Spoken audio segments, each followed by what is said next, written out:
Assalamualaikum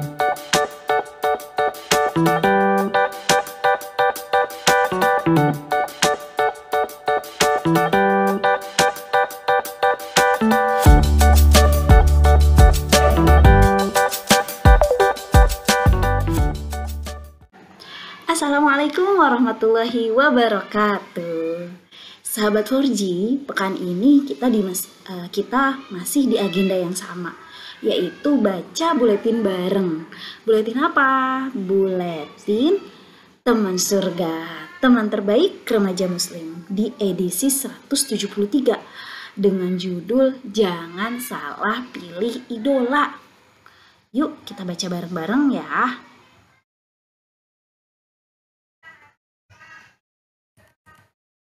Sekarang zaman sudah serba canggih. Melalui teknologi, semua hal bisa terasa sangat dekat. Ingin tahu apa saja aktivitas sang idola juga gampang. Follow aja akun sosmednya. Brudul deh itu segala kegiatan mereka. Bahkan bukan hal mustahil kita bisa saling berbalas komentar di akun sosmednya. Terlepas apakah itu si idola sendiri yang pegang sosmed ataupun adminnya. Tak jadi soal, happy banget lah pokoknya. Sosmed dengan sejagat tawaran, gemerlapnya mampu menyulap siapa saja untuk menjadi idola. Gak tanggung-tanggung, daya tarik sosmed ini juga mampu menciptakan para fans garis keras untuk sosok yang didesain menjadi idola. Setiap inci gerakan si idola bisa jadi bahan untuk mengaduk-ngaduk emosi fansnya. Ujungnya bisa banget mendongkrak cuan alias duit. Ops, kok jadi nyasar ke masalah cuan sih? Apa kaitannya? Erat banget kaitannya. Kita akan kupas tuntas di edisi kali ini. Siap ya? Fenomena menuhankan idola. Ngeri ya judulnya, tapi emang beneran ada loh. Kebanyakan kitanya aja yang gak nyadar atau kebanyakan dalih. Bukan perkara yang remeh terkait menempatkan posisi idola. Ini harus serius diperhatikan. Sebab keberadaan idola di hidup kita bukan hanya soal senang-senang dunia aja, melainkan akan berpengaruh banget dengan nasib kita di akhirat.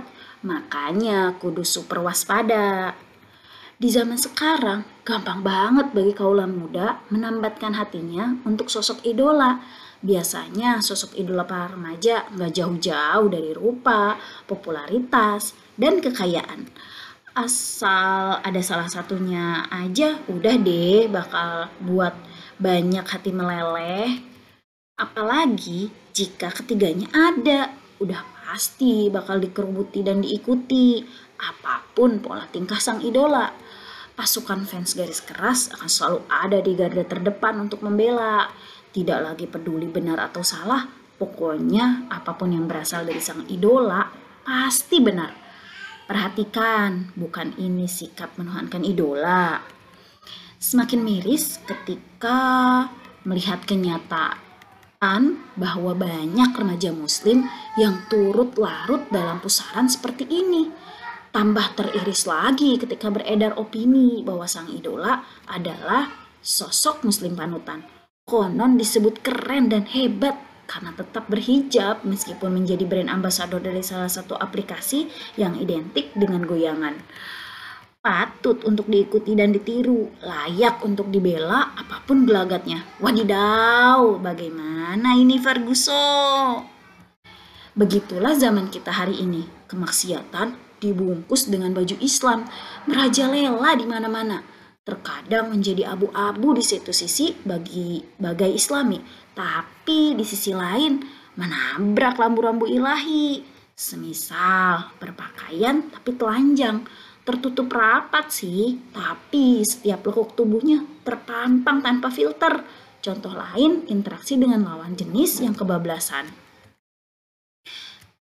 Emang sih, enggak sentuhan, tapi tatap-tatapan, berdua-duaan, atau campur baur ketawa ketiwi tanpa peduli lagi dengan kehormatan sebagai muslimah.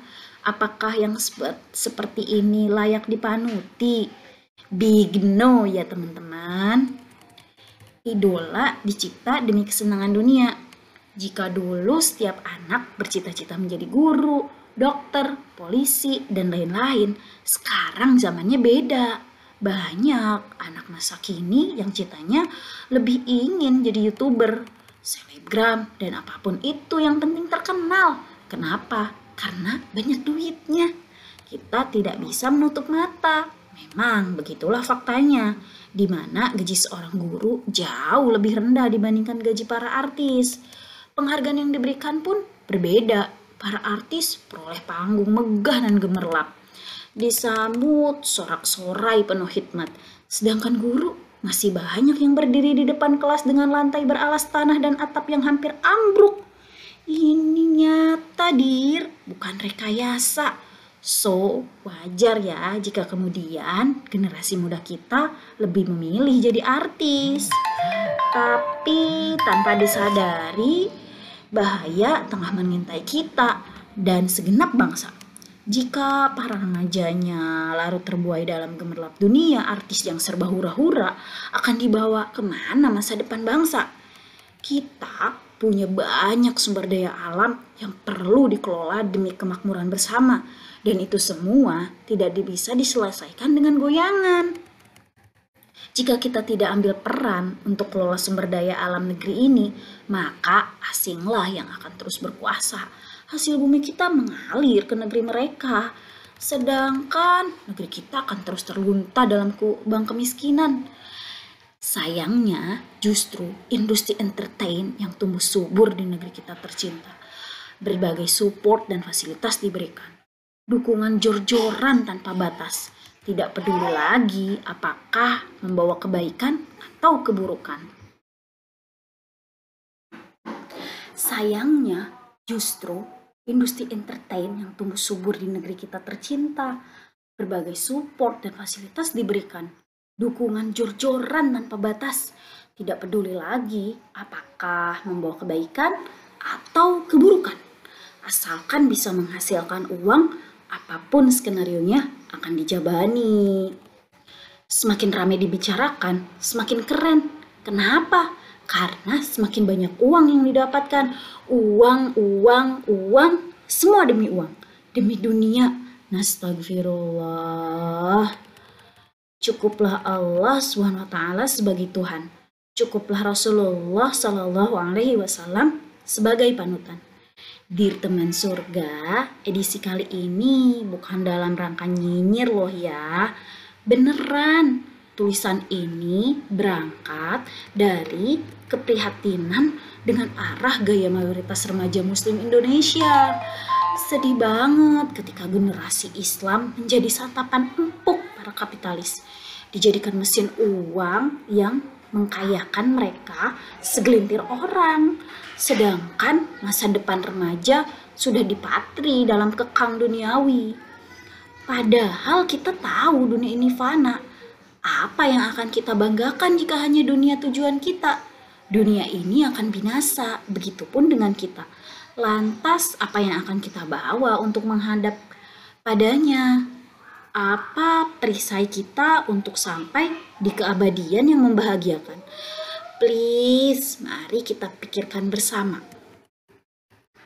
Sebagai seorang muslim, tidak semestinya kita turut larut dalam euforia ala barat, menjadikan manusia sebagai Tuhan tandingan. Bahkan, manusia yang diidolakan jauh lebih dipatuhi daripada Tuhan itu sendiri. Na'udzubillah. Dir, kita adalah muslim, maka cukuplah Allah SWT yang menjadi Tuhan bagi kita. Tuhan yang kita sembah bukan hanya dalam ibadah ritual, tetapi dalam segala hal. Apapun aktivitas kita adalah dalam menyembahnya. Beribadah kepadanya harus sudah jelas bagi kita bahwa tugas kita sebagai manusia adalah menjalankan semua perintahnya dan menjauhi segala larangannya. So, tidak ada ketaatan bagi kita kepada makhluk ketika itu dalam lingkar kemaksiatan. Catat. Berbicara idola, maka cukuplah baginda Nabi Muhammad SAW sebagai idola dalam hidup kita. Kepoin deh segala tentangnya. Cintai dan ikuti dia. niscaya hidup kita akan mulia. Tidak hanya di dunia, tetapi juga sampai di surga. Masya Allah. Satu-satunya manusia yang layak menjadi panutan ya Nabi Muhammad SAW. Bahkan Allah Subhanahu wa Ta'ala yang langsung memerintahkan pada kita untuk menjadikan Rasulullah SAW sebagai suri tauladan. Beliaulah manusia pilihan, teladan terbaik yang Allah Subhanahu wa Ta'ala hadiahkan untuk kita. Lantas kenapa mesti cari-cari selain dia? Perbanyak istighfar yudir. Memang tidak akan pernah ada manusia biasa yang sempurna, tetapi kita memiliki pilihan untuk terus berproses menjadi manusia terbaik di matanya. Setidaknya, jikapun kita mati, maka kita mati dalam keadaan sedang belajar memantaskan diri menjadi penduduk surga.